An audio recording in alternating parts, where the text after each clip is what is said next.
பாலக்கீரையில் உள்ள vitamin A, beta carotene, lutein, சாந்தன் ஆனது கண்களை மேக்குலர் டீஜெனரேஷன் அதாவது கண் பார்வை இழத்தல் நோயை வரவிடாமல் தடுக்கின்றது. கண்களுக்கு கீழே வரக்கூடிய பஃபினஸ் என்கிற வீக்கம், இரிட்டேஷன் அதாவது கண் உறுத்தல் போன்ற பிரச்சனைகளை குறைக்கிறது.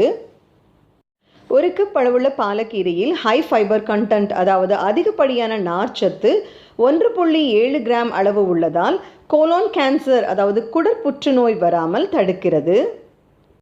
பாலக்கீரை உடலிலிருந்து நச்சு கழிவுகளை வெளியேற்றுகிறது. பாலக்கீரையில் உள்ள ஆன்டி இன்ஃப்ளமேட்டரி ப்ராப்பர்ட்டிஸ் ஆனது உடலில் செல்களுக்குள் வரக்கூடிய வீக்கத்தை சரி செய்கின்றது. பாலக்கீரை தசைகளினுடைய இயக்கத்தை துரிதப்படுத்தும் ஆற்றல் பெற்றுள்ளது. குறிப்பாக இதய தசைகளுக்கு நல்ல இயக்க சக்தியை கொடுத்து இதயத்தினுடைய பம்பிங் என்கிற இயக்கத்தை துரிதப்படுத்தி இரத்தத்தை உடலிற்கு துரிதமாக கடத்த வைக்கிறது.